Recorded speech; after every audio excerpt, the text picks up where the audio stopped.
Stand up. Stand up against the devil. Jangan diam aja pasrah, udah terserahlah mau apa, lalu kita salahkan Tuhan, akhirnya kita kecewa dengan yang Maha Kuasa, padahal yang berbuat itu setan.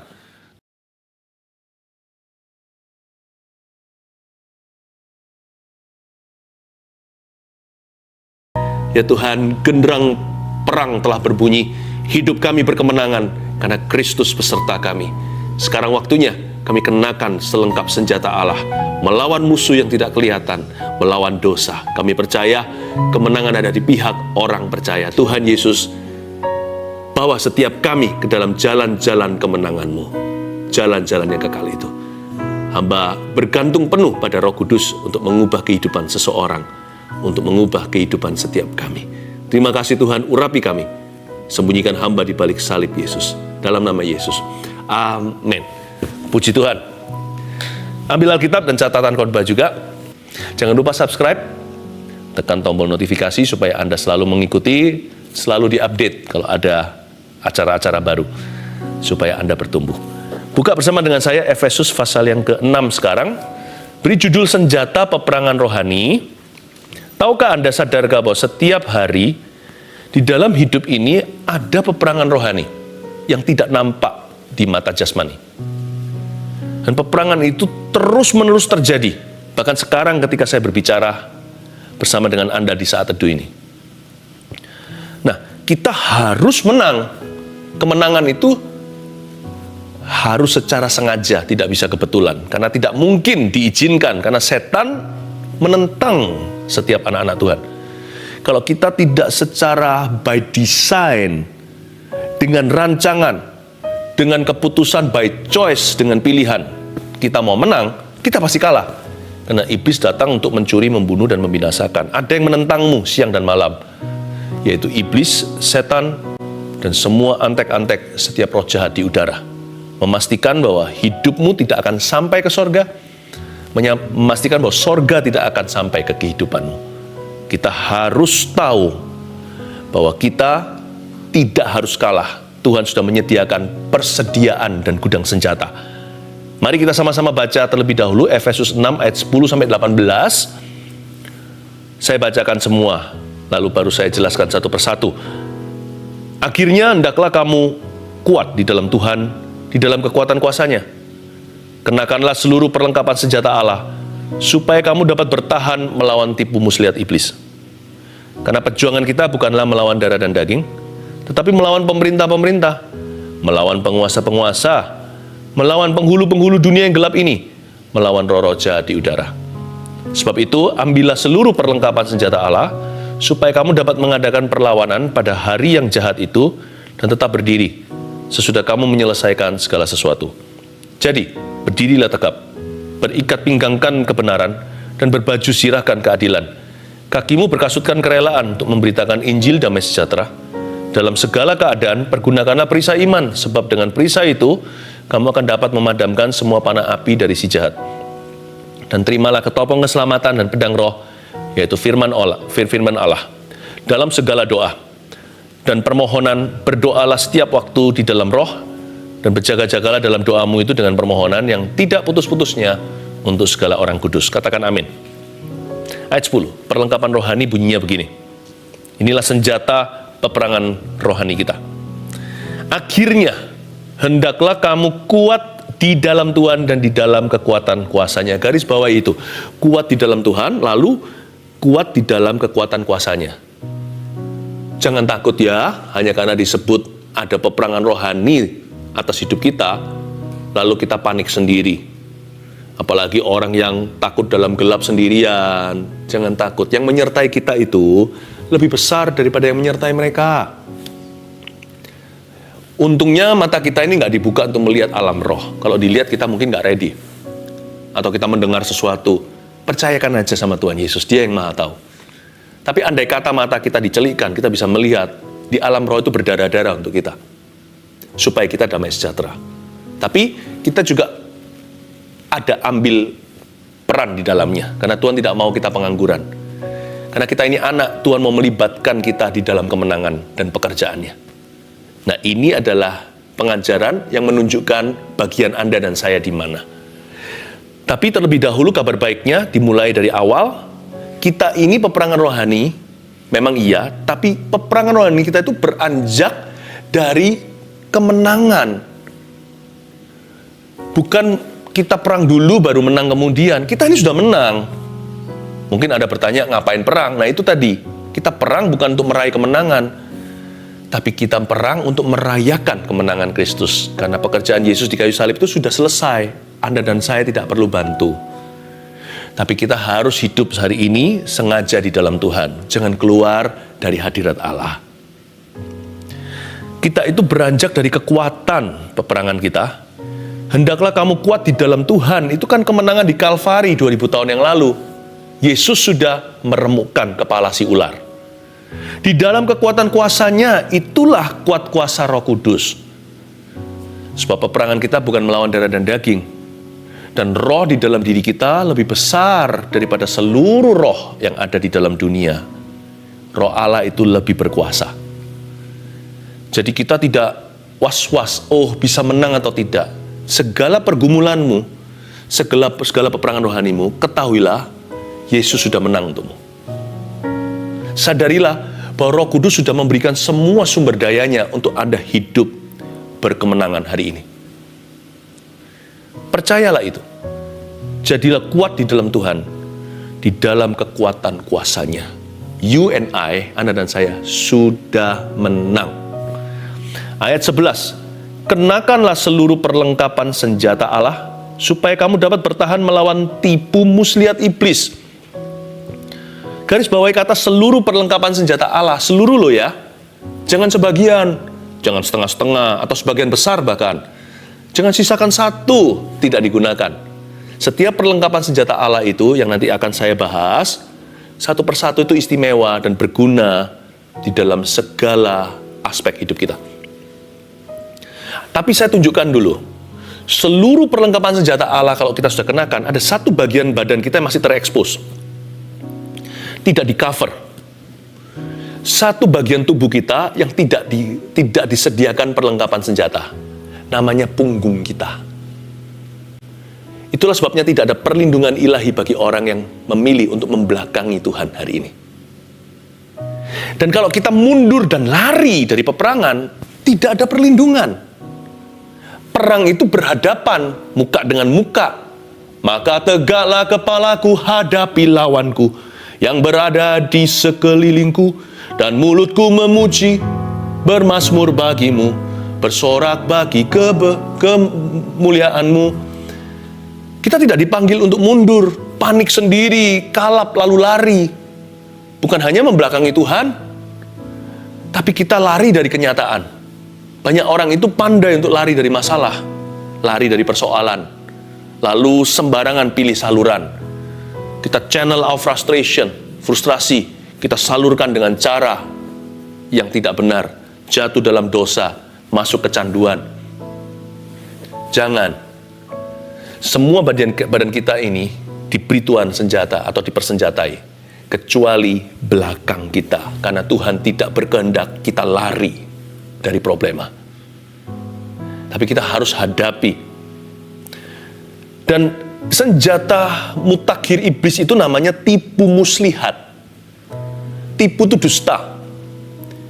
Dia bisa meracuni pikiran kita dengan dusta yang melumpuhkan kita.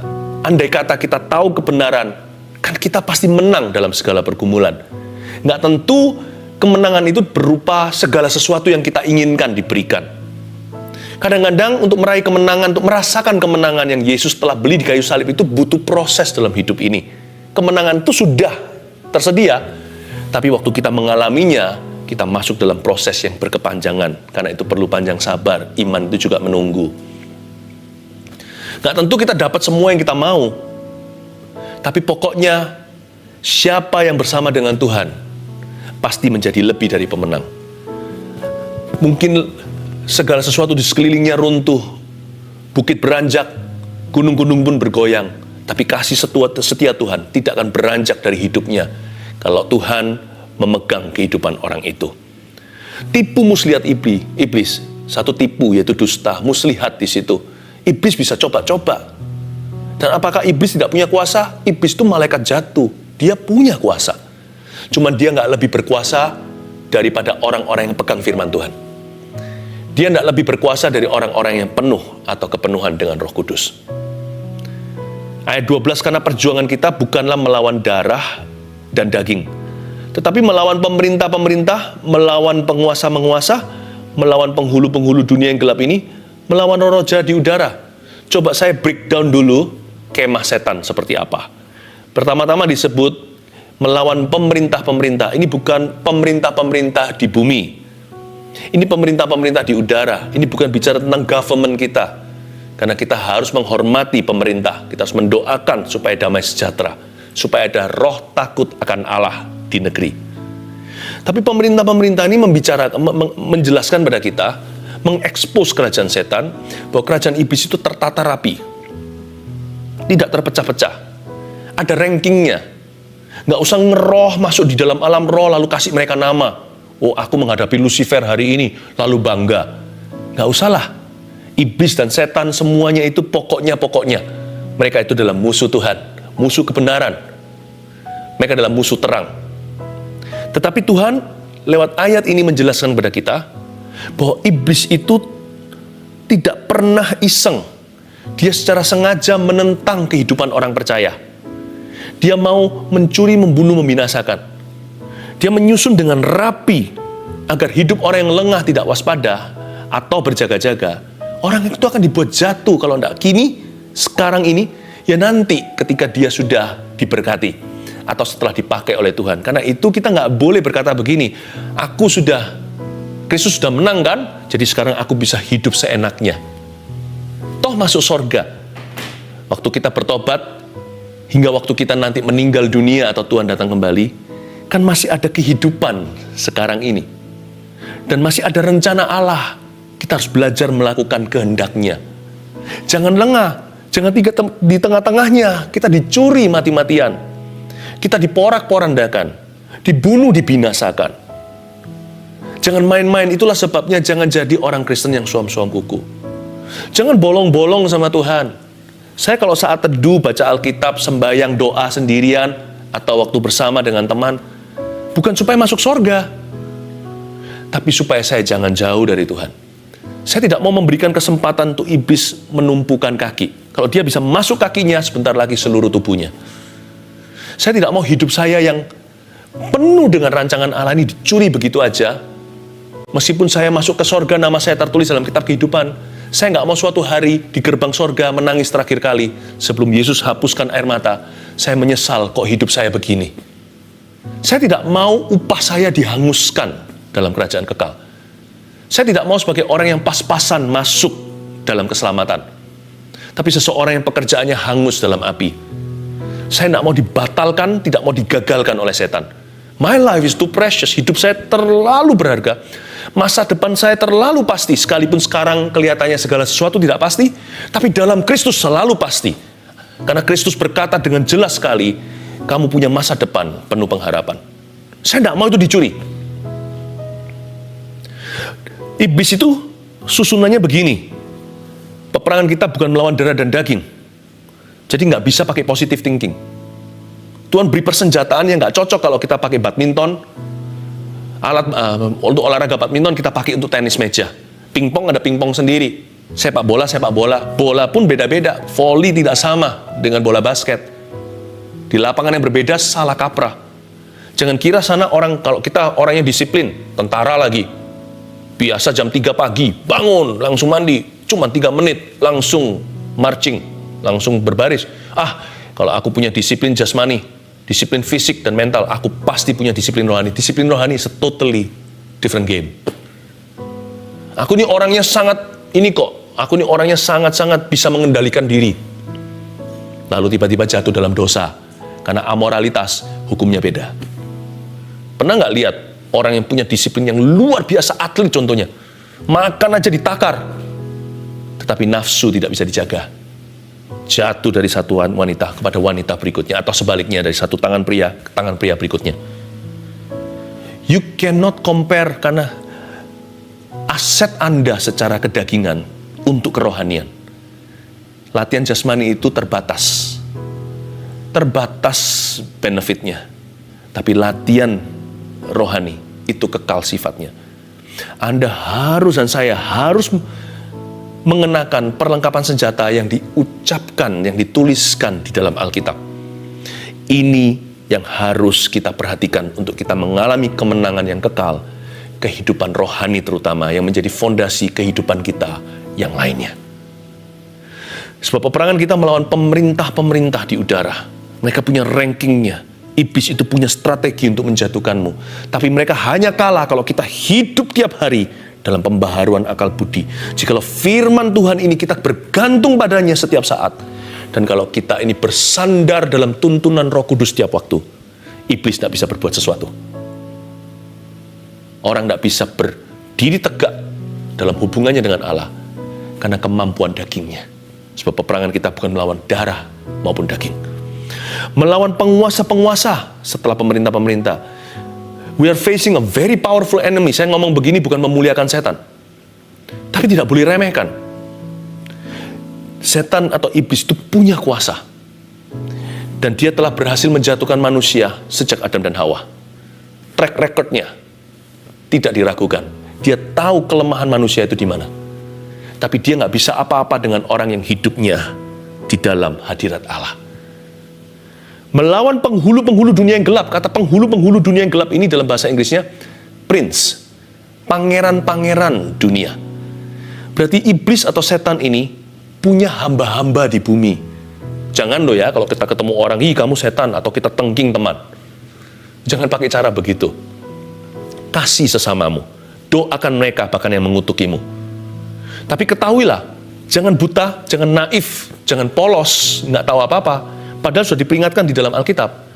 Setan bisa pakai manusia. Dia punya hamba-hamba yang sengaja, yaitu langganannya, yang mengabdikan diri kepada iblis. Tapi juga punya hamba-hamba yang tidak disengaja. Orang-orang yang dipakai kedagingannya. Jadi jangan lengah. Ketika Anda dan saya tidak waspada, kita pun bisa dipakai untuk menjatuhkan teman kita. Coba pikirkan siapa dulu yang ajak Anda merokok pertama kali. Hamba setan. Mungkin orang itu bukan pemuja setan. Tapi karena kedagingannya bisa ditunggangi, orang itu menjatuhkan sesamanya. Kadang-kadang kita sendiri nggak disadari, kita ucapkan sesuatu. Dan itu menjadi batu sandungan bagi sesama. Be careful, kita menghadapi penghulu. Dia nggak turun tangan sendiri, dia punya utusan-utusan. Baik yang deliberately atau yang accidentally. Ya, baik itu pembunuhan berencana atau pembunuhan tidak direncanakan.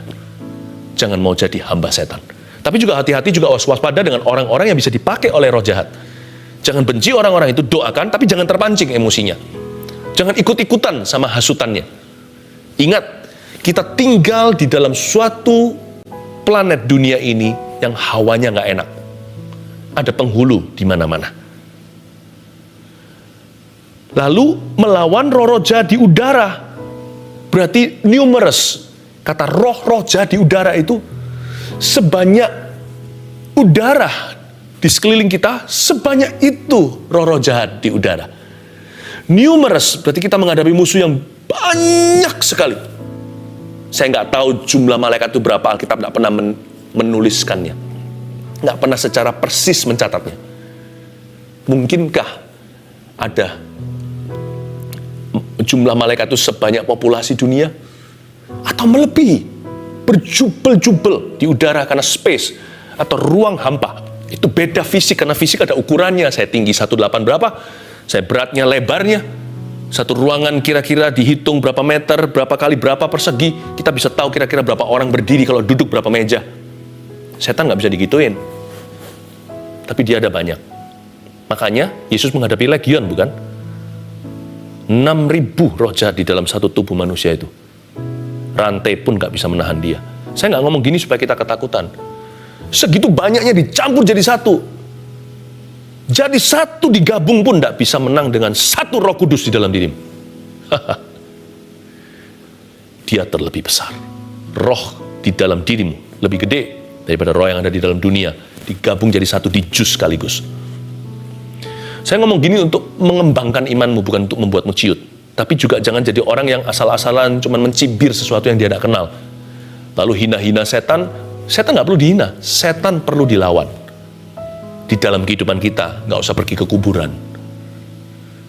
Karena setan bekerjanya bukan yang gentayangan, yang gitu-gitu itu kopral, yang sifatnya dangkal.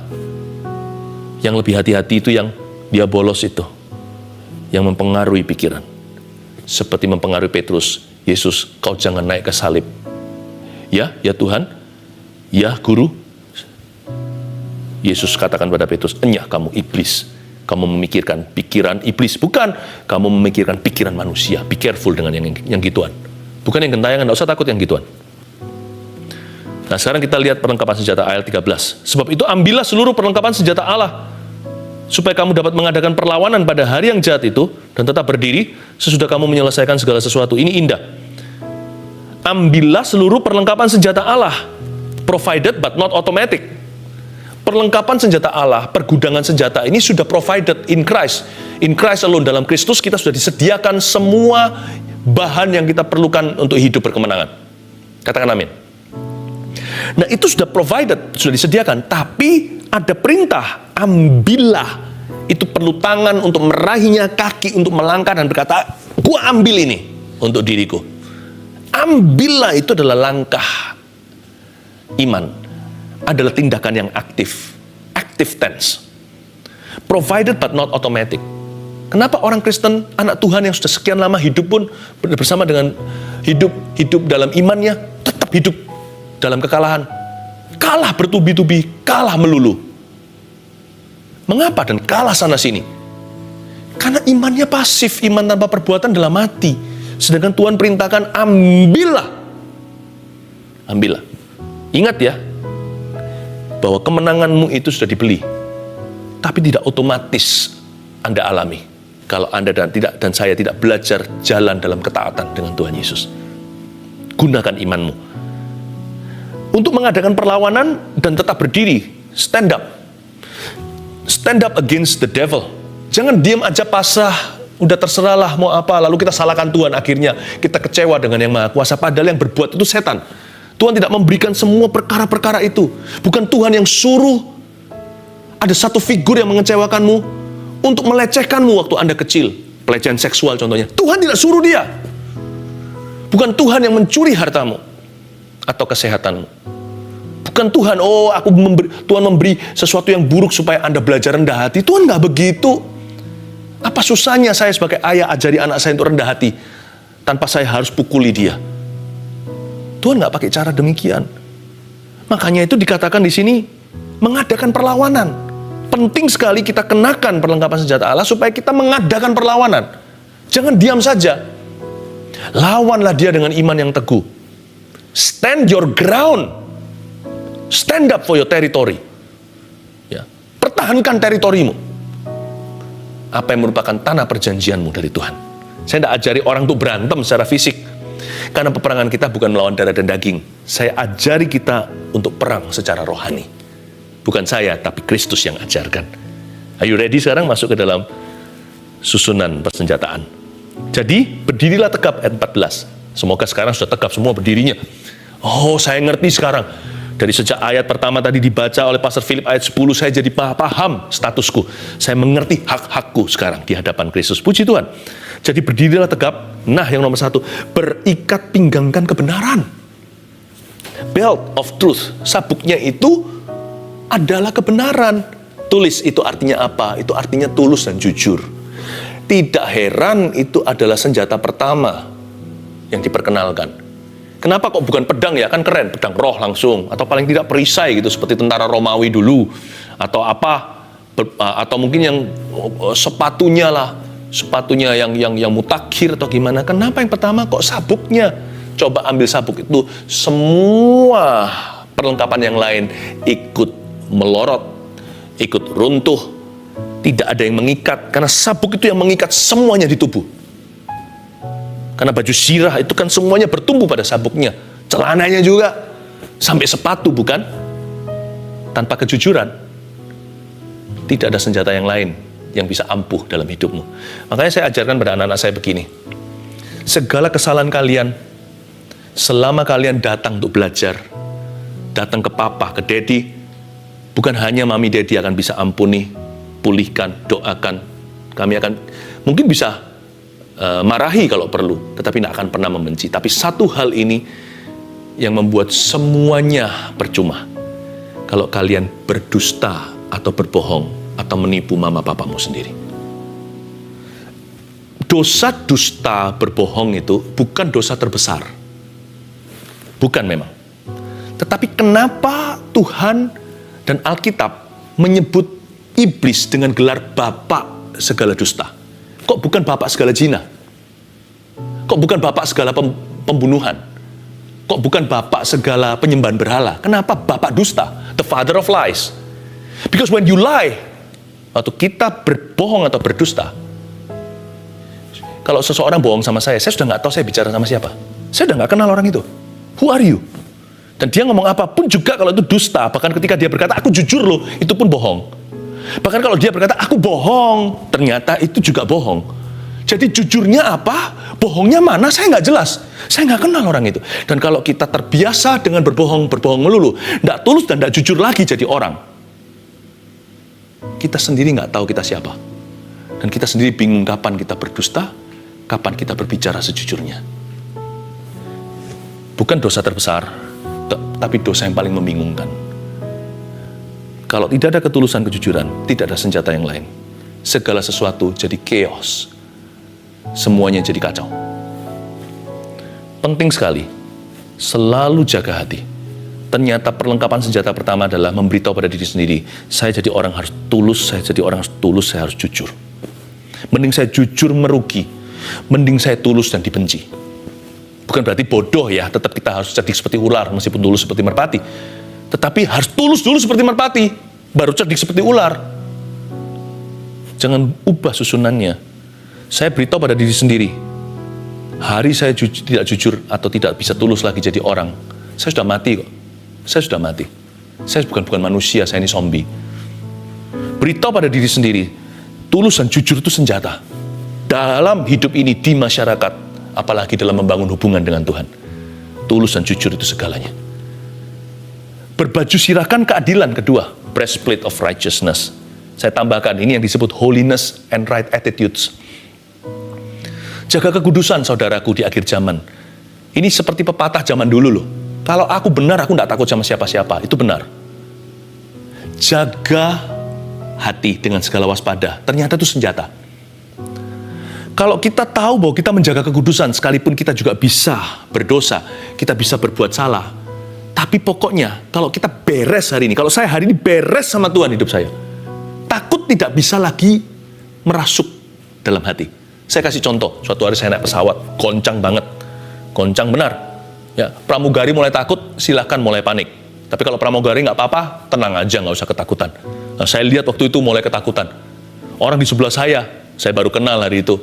Dalam satu pesawat ngobrol-ngobrol, dia ketakutan sekali. Nah, tahu saya anak Tuhan juga, dia bilang, wah kenapa kamu nggak takut? Saya bilang, saya orang berdosa saya tahu, tapi kalau saya hari ini ketemu Tuhan, saya ready kok. Saya sudah berusaha menjaga nurani saya.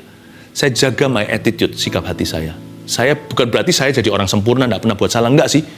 Tapi saya tidak menyembunyikan sesuatu seperti Adam dan Hawa ketika dengar suara Allah. Adam, Adam, di mana dirimu? Lari di belakang pohon mana? Ketakutan karena dia sadar dia telanjang. Saya tidak menyadari ketelanjangan saya. Saya berkata saya tidak hidup dalam suatu nurani yang malu. Baju sirah keadilan itu memberi kita berani dan damai sejahtera apapun yang kita lakukan. Kayaknya planning kita itu lebih gampang gitu loh. Kita bikin, kita buat, kita pastikan kalau hati kita tuh tenang. Kenapa ada orang tertentu buat apa aja nggak berhasil? Karena hatinya tertuduh. Baju sirah keadilan itu bukan keadilan saja. Kata keadilan sana itu righteousness, the breastplate of righteousness. Jaga hati ya.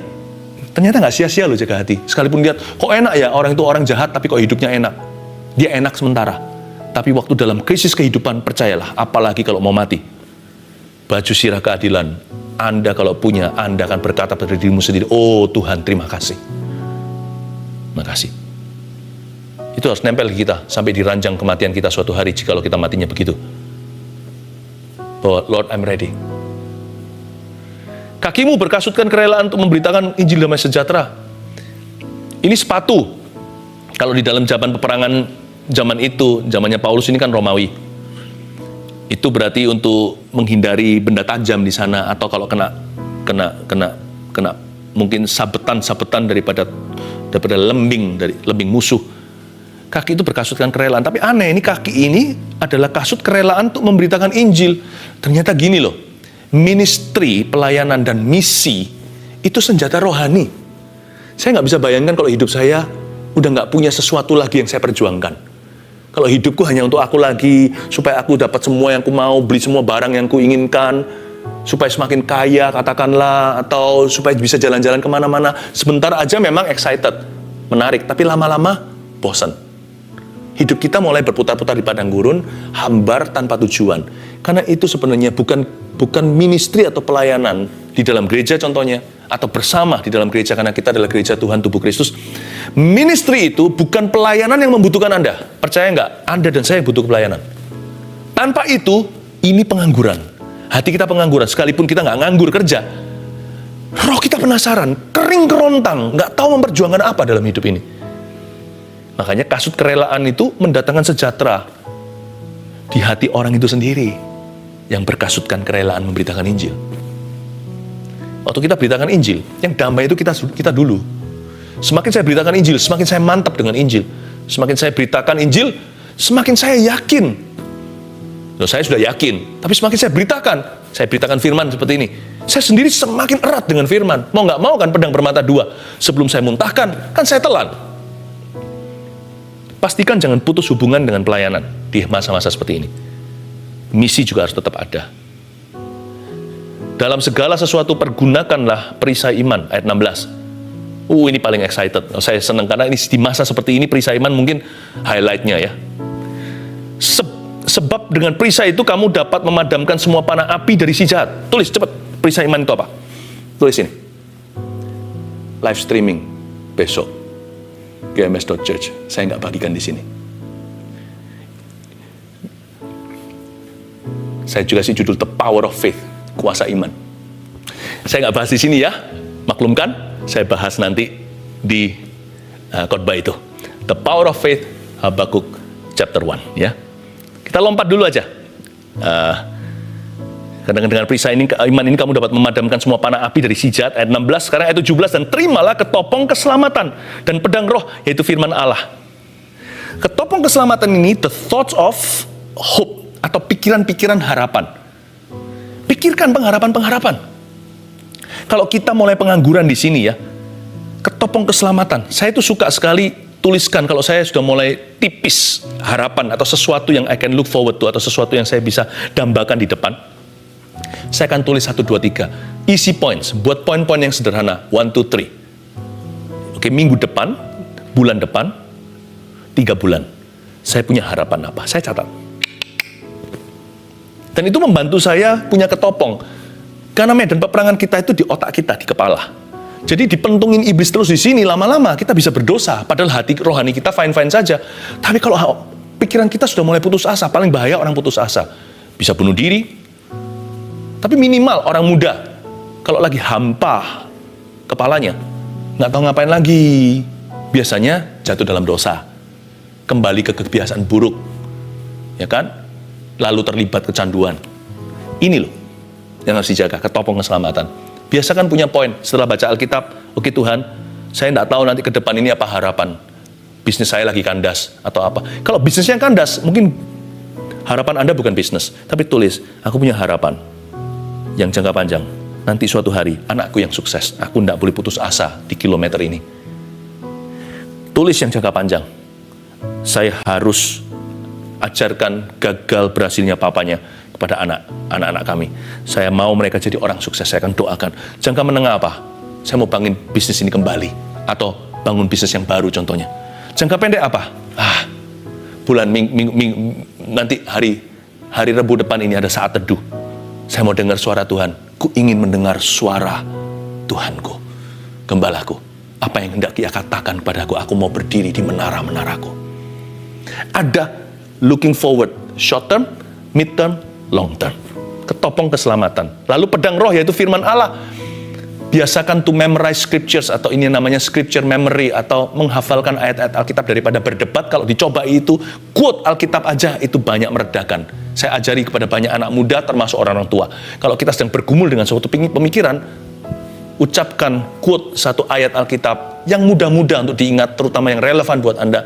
Anda sebutkan, ada tertulis, lalu sebutkan, berhenti perdebatan. Setan nggak bisa mendebat Anda lebih.